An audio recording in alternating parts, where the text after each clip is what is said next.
judgment, and justice. Law and order.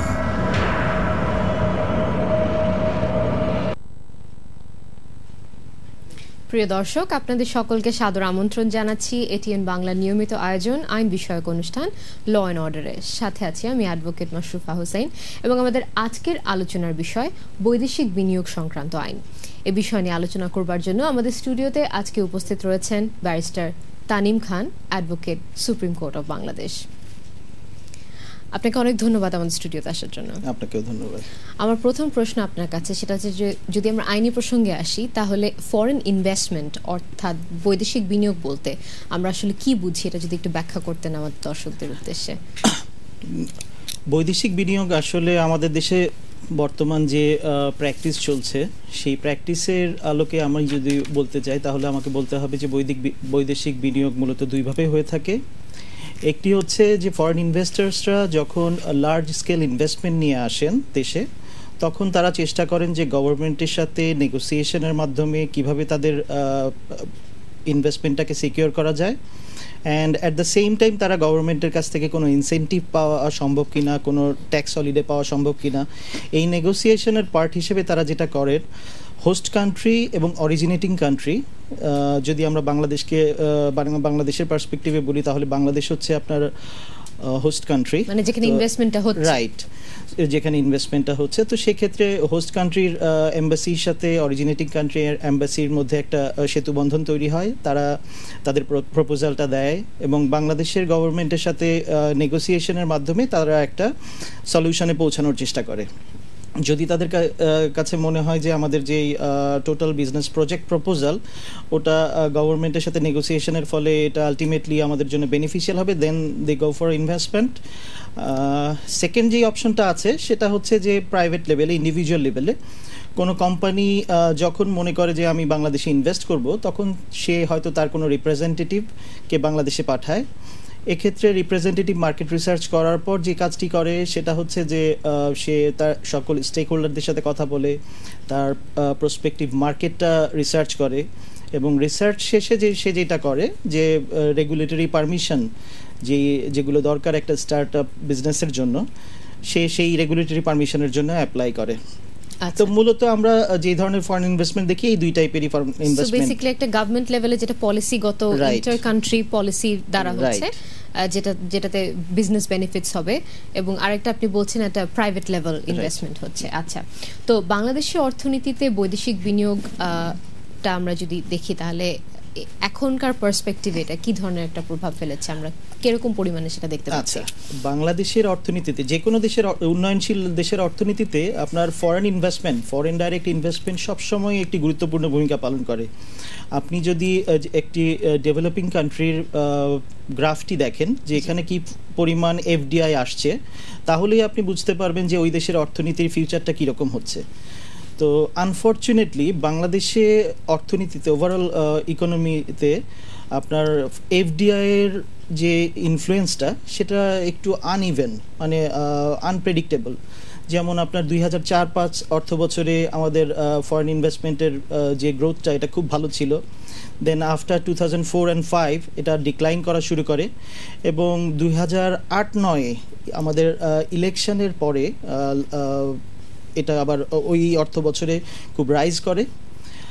তবে যেটাই হোক, কখনো রাইজ করছে, কখনো ডিক্লাইন করছে, কিন্তু ওভারঅল আমাদের অ্যালার্মিং নিউজটা হচ্ছে যে আমাদের জিডিপি যেইভাবে বড় হচ্ছে সেই জিডিপিতে আমরা এফডিআই এর সাপোর্টটা ওইভাবে পাচ্ছি না। আচ্ছা, আমি যদি এখন আপনি যে গ্রাফটার কথা বলছেন যে যেটা ফ্লাকচুয়েট করছে অন অফ, তো এই যে ফরেন ডাইরেক্ট ইনভেস্টমেন্টের উপর একটা ইম্প্যাক্ট খেলছে, এখানে কি আইনি কোনো প্রসঙ্গ রয়েছে যে আমাদের যথেষ্ট লস বা রেগুলেশনস নেই যেটার কারণে হয়তো কিছুটা ইম্প্যাক্ট পড়ছে, এরকম কি কোনো কিছু রয়েছে কিনা, আমরা যদি আইনি প্রসঙ্গটাকে টেনে আনি? আমাদের যে আইনি প্রসঙ্গটা, আমি এক্ষেত্রে আমার পার্সোনাল ওপিনিয়ন হচ্ছে যে বাংলাদেশের যে লস এবং রেগুলেশন যেগুলো দ্বারা আপনার এই ফরেন ইনভেস্টমেন্টটা গাইডেড হয়, তো সেগুলো আমার মনে হয় মোর দেন এনাফ। ইনফ্যাক্ট কারেন্টলি যেই সব ল মূলত এই ফরেন ইনভেস্টমেন্টটাকে গাইড করে সেগুলোর মধ্যে রয়েছে foreign private investment promotion and protection act 1980, industrial policy act 2005, Bangladesh export processing authority act 1980, company act 1994, telecommunication act 2001, something like that. সেই ধরনের আরও অনেক লজ আছে। তো আমার মনে হয় না যে লয়ের দিক দিয়ে আমাদের কোনো সমস্যা আছে, বাট আমার পার্সোনাল ওপিনিয়নে সমস্যাটা হচ্ছে যে হয়তো আমরা একটু বেশি ল বানিয়ে ফেলেছি, তো সেই কারণে হয়তো আমাদের কিছুটা সমস্যা হচ্ছে। যেমন একটা ক্ষেত্র বিশেষ এটা ভ্যারি করে, একটা ফরেন ইনভেস্টমেন্ট সেট আপের ক্ষেত্রে আপনার 15 থেকে 20টা বা 25টা মতো রেগুলেটরি পারমিশন অবটেইন করতে হয় in order to set up A foreign investment business. Like যে আপনার পরিবেশ ছাড়পত্র, আপনার ফায়ার সার্ভিসের ছাড়পত্র, আপনার register for joint stock companies থেকে একটা রেজিস্ট্রেশন, এনবিআর এর রেজিস্ট্রেশন, বাংলাদেশ ব্যাংকের রেজিস্ট্রেশন, এই ধরনের রেগুলেটরি পারমিশনগুলো আপনাকে নিতে হয়।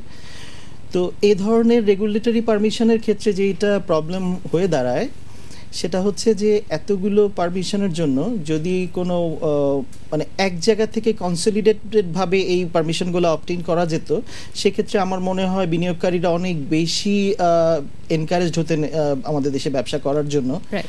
কারণ আপনার যখন আমাকে এই 15 থেকে 20টা রেগুলেটরি পারমিশন অবটেইন করতে হচ্ছে, তখন কিন্তু বিনিয়োগকারীদের যে সময়টা, একটা বিজনেস শুরু করার যে সময়টা, এই সময়টা অনেক লেগে যাচ্ছে।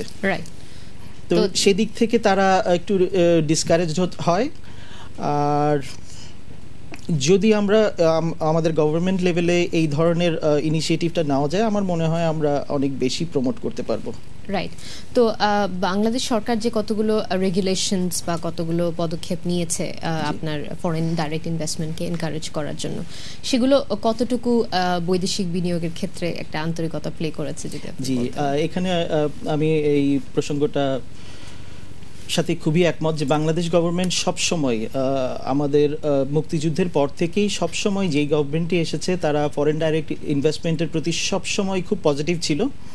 এবং ইন নিয়ার পাস্ট আপনার ইন 2009 বাংলাদেশ সরকার 3টি রোড শো করেছে, একটি নিউ ইয়র্কে, একটি লন্ডনে এবং একটি আপনার সিঙ্গাপুরে। এই রোড শোগুলোর আপনার মূল লক্ষ্যই ছিল ফরেন ইনভেস্টমেন্টকে অ্যাট্রাক্ট করা।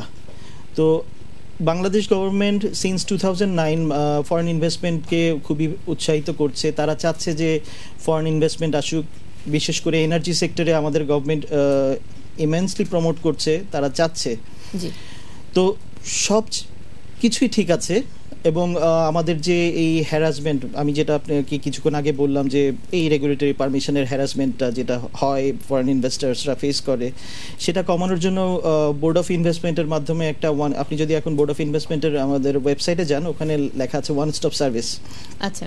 বাট আনফর্চুনেটলি আমি যতদূর শুনেছি যে এই ওয়ান স্টপ সার্ভিসটা এখনও আমরা ওয়ান স্টপ সার্ভিসের মাধ্যমে ওই ডিজায়ার্ড লেভেলের সার্ভিসটা দিতে পারছি না।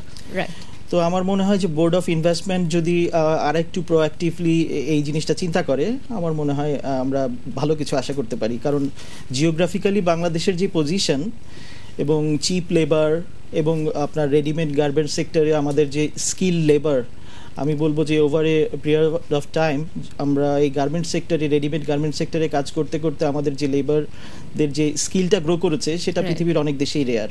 Right, absolutely. সো আমরা যদি দেখি তাহলে আইনি প্রসঙ্গে আসি, তাহলে বৈদেশিক বিনিয়োগের ক্ষেত্রে আইনগতভাবে কি কি বাধা রয়েছে? আচ্ছা, আইনগতভাবে বাধা হচ্ছে যে আমাদের যখন একটা বৈদেশিক বিনিয়োগকারী বাংলাদেশে বিনিয়োগ করেন, তখন যে কাজটা উনি করেন যে উনি চান actually legal protection against any crime, any ইলিগ্যালিটি। তো সেক্ষেত্রে আমরা ফর এক্সাম্পল তার হয়তো একটা সে কারোর সাথে একটা কন্ট্রাক্ট করলো, সেই কন্ট্রাক্টের কমপ্লায়েন্স হচ্ছে না, তো সে কি করবে? সে কোর্টে যেতে চাবে। তো যখনই সে আমাদের জুডিশিয়ারির এই মামলার দীর্ঘসূত্রিতা বা মামলা জটের কথা শুনে, তখন তারা একটু ভয়ই পেয়ে যায় যে আবার এই যে আমরা ডিজায়ার্ড রেমেডি পাবো না। আর জিনিসটা হচ্ছে যে তারা চিন্তা করে যে 3 বছর ধরে আমি এই একটা মানি স্যুট করব, এই জিনিসটা 3 বছর পরে আমি কত পাবো। সো আমাদের বিজনেস ক্যালকুলেশনে তাদের এইভাবে আসে না, তাদের জন্য এটা প্রফিটেবল মনে হয় না। In addition to that alternative কি? অল্টারনেটিভ হচ্ছে আপনার এডিআর, আমরা যেটাকে বলি অল্টারনেটিভ ডিসপিউট রেজলিউশন। তো আমাদের দেশে আপনার অল্টারনেটিভ ডিসপিউট রেজলিউশনের প্রসেসগুলো এখনো ওভাবে পপুলার হয়ে পারেনি। যদিও এখন দেখছি যে অনেক রকমের কাজ হচ্ছে, রাইট, এখন অনেক ধরনের কাজ হচ্ছে। হোপফুলি ইন নিয়ার ফিউচার আমরা এই ধরনের অবস্টাকেলগুলো দূর করতে পারবো। তো এই ধরনের এই মামলা জট বা মামলার দীর্ঘসূত্রিতা একটু তাদেরকে ডিসকারেজ করছে। তো বাংলাদেশে বৈদেশিক বিনিয়োগের ক্ষেত্রে বিনিয়োগ বোর্ডের কি ধরনের ভূমিকা পালন করে আছে এবং তাদেরকে গাইড করবার জন্য অ্যাকচুয়ালি কোন লটা প্রযোজ্য? আচ্ছা, আমাদের বিনিয়োগ বোর্ড ইনভেস্টমেন্ট বোর্ড অ্যাক্ট 1989 এটার মাধ্যমে আমাদের বিনিয়োগ বোর্ড প্রতিষ্ঠিত। এই বিনিয়োগ বোর্ডের মাধ্যমে আমরা কারেন্টলি যে সার্ভিসগুলো প্রোভাইড করছি সেটা হচ্ছে যে বিনিয়োগ বোর্ডের মাধ্যমে আপনার কমার্শিয়াল যে কোনো প্রজেক্ট রেজিস্ট্রেশন করা হয়, তারা বৈদেশিক যে ইনভেস্টমেন্টগুলো আসে এগুলো তারা গাইড করার চেষ্টা করে। যদি কোনো ল্যান্ড অ্যাকুইজিশনের কোনো ব্যাপার থাকে সেক্ষেত্রে তারা সহায়তা দেওয়ার চেষ্টা করে। আর ফরেন ইনভেস্টমেন্ট আকৃষ্ট করার ক্ষেত্রে বোর্ড অফ ইনভেস্টমেন্টের ভূমিকাটা সবচেয়ে জোরালো হওয়া উচিত, কারণ হচ্ছে যে কোনো বিদেশি বিনিয়োগকারী প্রথমেই এক্সপেক্ট করে যে বোর্ড অফ ইনভেস্টমেন্ট আমাকে সব ধরনের সহায়তা প্রদান করবে। সো আমাদের বোর্ড অফ ইনভেস্টমেন্ট চেষ্টা করছে, আমি বলবো না যে তারা আন্তরিক না, বাট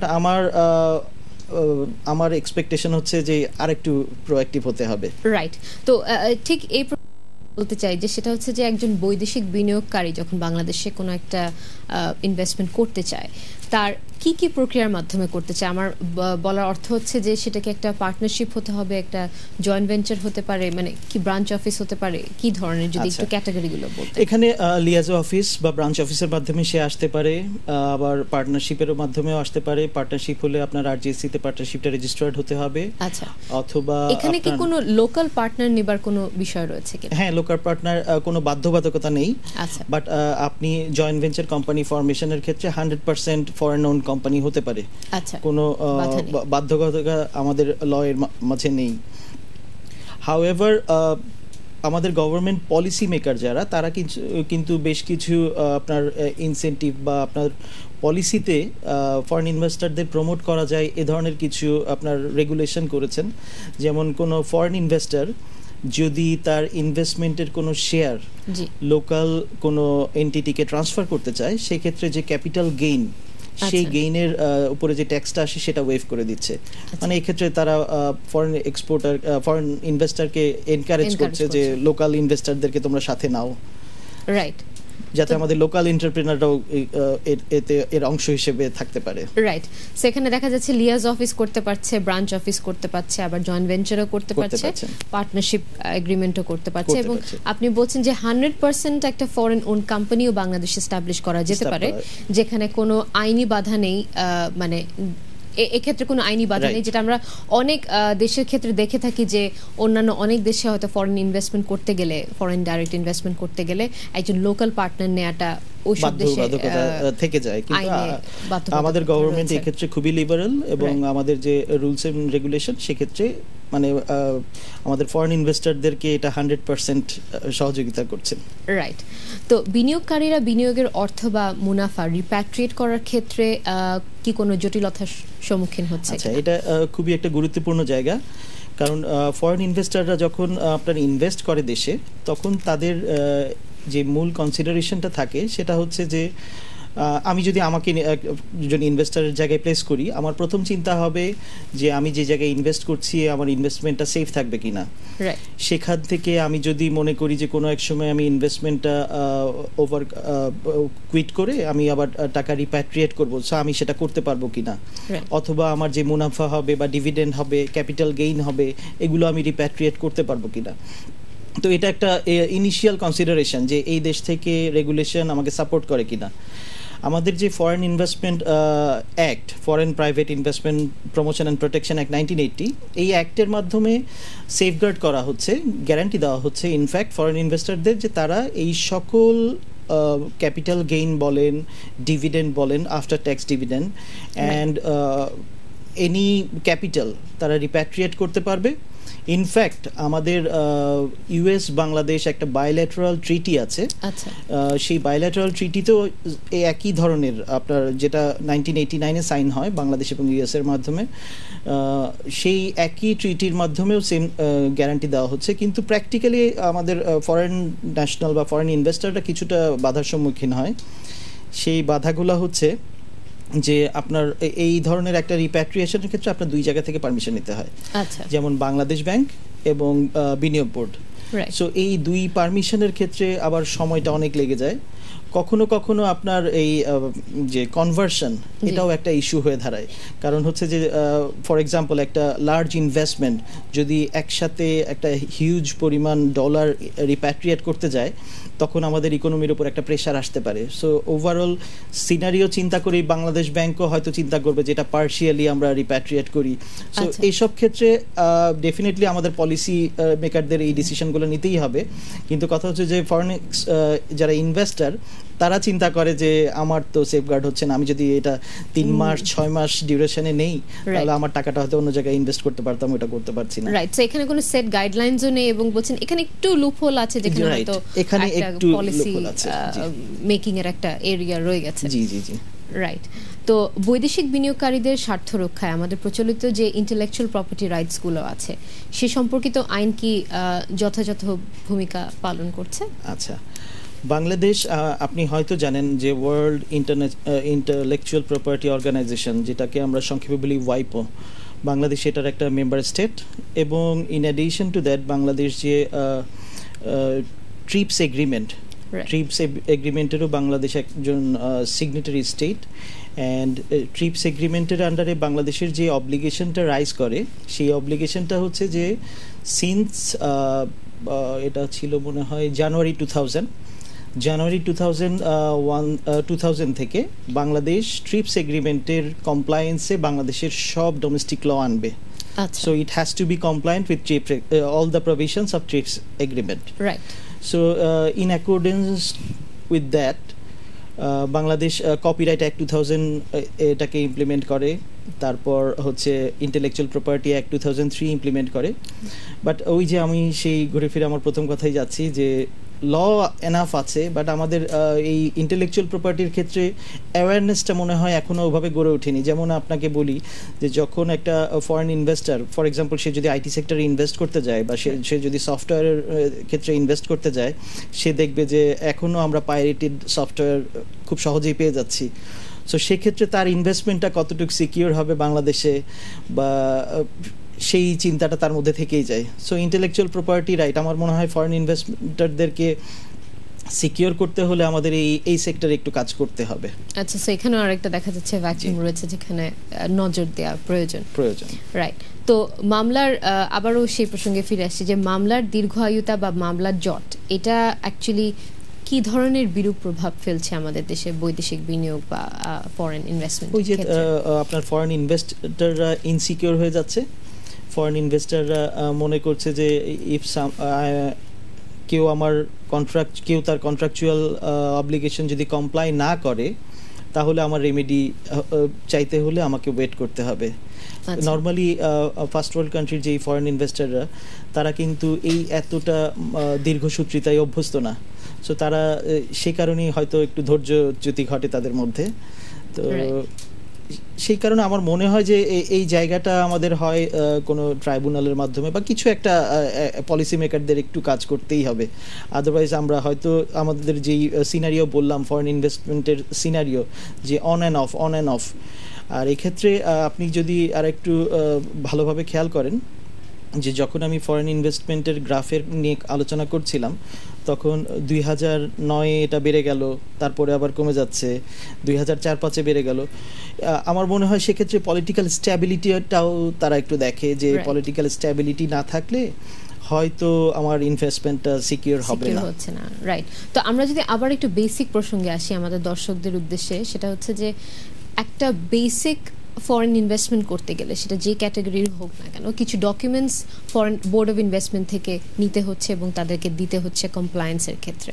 তো সেই বেসিক ডকুমেন্টসগুলো মেইনলি কি কি যদি একটু ব্যাখ্যা করতেন। বোর্ড অফ ইনভেস্টমেন্টের ক্ষেত্রে বোর্ড অফ ইনভেস্টমেন্ট কারেন্টলি যেটা করছে সেটা হচ্ছে যে আপনার জয়েন্ট ভেঞ্চার এগ্রিমেন্ট, যদি এটা ইন্ডাস্ট্রিয়াল সেক্টর হয়ে থাকে তাহলে জয়েন্ট ভেঞ্চার এগ্রিমেন্টটা আপনার রেজিস্ট্রেশন করছে। হাউএভার যদি এটা কমার্শিয়াল সেক্টরের কোনো ইনভেস্টমেন্ট হয়ে থাকে, এখন পর্যন্ত বোর্ড অফ ইনভেস্টমেন্ট এ ধরনের কোনো কমার্শিয়াল সেক্টর রেজিস্টার করছে না। তো সেক্ষেত্রে প্রবলেম হয়ে যায় যে বোর্ড অফ ইনভেস্টমেন্ট যখন আমাদের বাংলাদেশ ব্যাংক থেকে একটা সার্কুলার আছে, ধরেন এই ধরনের যে list of documents that is required for approval, তো ওখানে বাংলাদেশ ব্যাংকের ওই সার্কুলারে লেখা আছে যে approval from board of investment. Now যদি আপনার এই ফরেন ইনভেস্টার কমার্শিয়াল সেক্টরের হয়ে থাকে, সে বোর্ড অফ ইনভেস্টমেন্টে গেলে বোর্ড অফ ইনভেস্টমেন্ট বলবে যে আমরা তো ইন্ডাস্ট্রিয়াল সেক্টর ছাড়া এই ধরনের কোনো রেজিস্ট্রেশনের প্রভিশন আমাদের নেই। আবার বাংলাদেশ ব্যাংক বলছে যে এই জিনিসটা লাগবে। আমার মনে হচ্ছে যে আমাদের যে পাবলিক বডির এদের সমন্বয়ের কিছু অভাব আছে, এই সমন্বয়টা করতে হবে। কারণ বাংলাদেশ ব্যাংকের একজন অফিসিয়াল বা বাংলাদেশ ব্যাংকের যে সার্কুলার, সেখানে হয়তো একটু মেনশন করা উচিত ছিল যে industrial sector only, recognition from board of investment within bracket হয়তো থাকা উচিত ছিল যে ইন্ডাস্ট্রিয়াল সেক্টর। তাহলে ওটা ক্লিয়ার হয়ে যেত যে আমার ইনভেস্টমেন্ট কমার্শিয়াল সেক্টরের, তো সেক্ষেত্রে this is not applicable to my business. So এটা সবার জন্যই সুবিধা। ঠিক একইভাবে আপনার যেমন রিসেন্টলি কিছু এভাবে দেখা যাচ্ছে যে E-TIN, আমাদের দেশে E-TIN এর অ্যাপ্লিকেশনের ফলে আপনার register of joint stock companies RJSC-তে যখন একটা কোম্পানি রেজিস্ট্রেশনের জন্য যায়, সেটা জয়েন্ট ভেঞ্চারই হোক বা 100% ফরেন ডাইরেক্ট ইনভেস্টমেন্টই হোক, যে রেজিস্ট্রেশনের জন্য গেলে আপনার হয়তো ডিসেম্বর 14 পর থেকে এই লটা ইমপ্লিমেন্ট হয়েছে। 14 আগ পর্যন্ত আপনার যারা নন এক্সিকিউটিভ ডিরেক্টর একটা কোম্পানির, এ ধরনের কোনো ডিরেক্টরের E-TIN এর কোনো বাধ্যবাধকতা ছিল না। আচ্ছা, কিন্তু এই লটা ইমপ্লিমেন্ট হয় রিসেন্টলি। কোনো একটা কোম্পানি ফরেন ডিরেক্ট ইনভেস্টমেন্ট নিয়ে আসছে, তারা অ্যাপ্লাই করার পর তাদেরকে কোম্পানি রেজিস্ট্রেশন হয়ে গেছে। হয়ে যাওয়ার পর যখন তারা আপনার বিজনেস টিনের জন্য যায় এনবিআর এর সাথে রেজিস্ট্রেশনের জন্য, সো এনবিআর তাদেরকে বলে যে না, প্রত্যেকটা নন এক্সিকিউটিভ ডিরেক্টরের E-TIN লাগবে, 12 ডিজিট টিন যেটা, সেটা লাগবে। আচ্ছা, তো জিনিসটা তখন তাদের জন্য ঠিক সেম প্রসেস, একটা কোম্পানি রেজিস্ট্রেশনের জন্য যেই প্রসেসটা ফলো করতে হয়, তাদেরকে এনবিআর থেকে টিন করতে হবে প্রত্যেকের, তারপর আবার RJC-তে আসতে হবে, এই E-TIN আপডেট করতে হবে, তারপর আবার যেতে হবে। আমার মনে হয় যদি এই জিনিসটা এইভাবে করা যেত, আপনি যেটা আমরা বললাম যে বোর্ড অফ ইনভেস্টমেন্টের ওয়ান স্টপ সার্ভিস যদি আমাদেরকে একটা লিস্ট অফ ডকুমেন্টস দিয়ে দিত যে this are the documents that is required for this type of business, তারপরে যেটা RJSC-র জন্য প্রয়োজন হবে সেটা অবশ্যই এনবিআর এর জন্য প্রয়োজন হতে হবে। কোনো একটা ডকুমেন্টস ছাড়া RJSC রেজিস্ট্রেশন দিয়ে দিবে, এনবিআর আবার বলবে, সো জিনিসটা হচ্ছে টাইম কনজিউমিং এবং আমাদের সবার জন্য। আর একটা জিনিস কি, আমি যদি প্রথম থেকেই জানি যে আমার নন এক্সিকিউটিভ ডিরেক্টরদের টিন লাগবে, তো সেক্ষেত্রে আমার মেন্টাল প্রিপারেশনও থাকে, সো আমি ওটা করেই যাব। So all on a sudden আমি যদি আবার ওই পিছনে যেতে হয় আমাকে, সেটা ইজ ভেরি কাম্বারসাম অফ কোর্স। তো সেক্ষেত্রে হয়তোবা যারা বৈদেশিক বিনিয়োগ করতে চান, তারা হয়তো বাংলাদেশের যে কোনো ল ফার্ম যারা এই ধরনের প্র্যাকটিস করে থাকে, তাদের দ্বারা কাজটা হয়তো যদি করায়, তাহলে একটা সার্ভিস প্রোভাইডিং এ খুব ইজিয়ার হবে আর কি। কারণ আপনার তাহলে একটা ল ফার্মই সেটাকে গুছিয়ে সুন্দর করে দিতে পারবে, তাহলে ডাইরেক্টলি ইনভেস্টরের কোনো সমস্যা থাকবে না। তো এখানে আমরা যদি দুর্নীতি দমন আইনের বিষয়টা দেখি, সেখানে সেটা দুর্বলতাটা আমাদের দেশে বৈদেশিক বিনিয়োগের ক্ষেত্রে কতটা বিরূপ প্রভাব ফেলছে বলে আপনি মনে করেন? দুর্নীতি দমন কমিশন যে আইনের দ্বারা পরিচালিত হয় বা আমাদের দেশে দুর্নীতি দমনের জন্য যে প্রচলিত আইনগুলো, আমি বারবার বলছি যে আমাদের আইনগুলো কোনোভাবেই দুর্বল না। হয়তো আমরা প্রয়োগের ক্ষেত্রে কিছুটা দুর্বলতা প্রকাশ করি। তো আমরা যদি এই দুর্বলতাটা কাটিয়ে উঠতে না পারি, তাহলে কিন্তু আমাদের বিনিয়োগ বোর্ড বলেন বা অন্য যে কোনো রেগুলেটরি বডি বলেন, তারা কিন্তু হাজার চেষ্টা করেও আমাদেরকে এই ফরেন ইনভেস্টমেন্টটাকে প্রমোট বা এনকারেজ করা সম্ভব হবে না। কারণ হচ্ছে যে একটা 100% এথিক্যাল কোম্পানি যখন বাংলাদেশে ফরেন ইনভেস্টমেন্ট নিয়ে আসে, তারা এই ধরনের করাপশনকে প্রমোট করবে না কোনোভাবে। এবং অনেক সময় হয়তো এগুলো খুব ছোট লেভেলই করাপশন হয়ে থাকে, যেমন আপনার হয়তো কোনো জায়গায় কিছু টাকা পয়সা দিলে এটা 5 দিনেরটা 3 দিনে হবে, কিন্তু তারা এই জিনিসটা করতে চায় না, এটা করা উচিত না। এবং এই জিনিসটা যখন দেখে যে ওই টাকাটা না দেওয়ার জন্য তাদের একটু সময় বেশি লেগে যাচ্ছে, যেটা হয়তো অন্য কেউ আনএথিক্যাল মিনসের মাধ্যমে আগে করতে পারছে, তো এই জিনিসগুলো হচ্ছে ওভারঅল আমাদের একটা অ্যাওয়ারনেস হতে হবে, আমাদের বিবেকটাকে জাগ্রত করতে হবে। অ্যাট দ্য সেম টাইম আমাদের দুর্নীতি দমন কমিশন বা দুর্নীতি রিলেটেড যেই আইনগুলো আছে এগুলোর প্রয়োগটাকে অনেক বেশি এফেক্টিভ করা যেত, রাইট, এবং করতে হবে। যাই হোক, আমরা খুব ইন্টারেস্টিং একটা ডিসকাশনের মধ্যে ছিলাম। আপনাকে আবারও অনেক ধন্যবাদ আমাদের স্টুডিওতে আসার জন্য। আপনাকেও ধন্যবাদ, এটিএন বাংলা দর্শকদেরও ধন্যবাদ। প্রিয় দর্শক, আশা করি আমাদের আজকের আলোচনার মাধ্যমে এই বিষয় নিয়ে আপনার কিছুটা হলেও জানতে পেরেছেন। এরকম আরো অনেক বিষয় নিয়ে ফিরে আসবো আপনাদের সামনে। দেখতে থাকুন ল অ্যান্ড অর্ডার। দেখা হবে আবারও।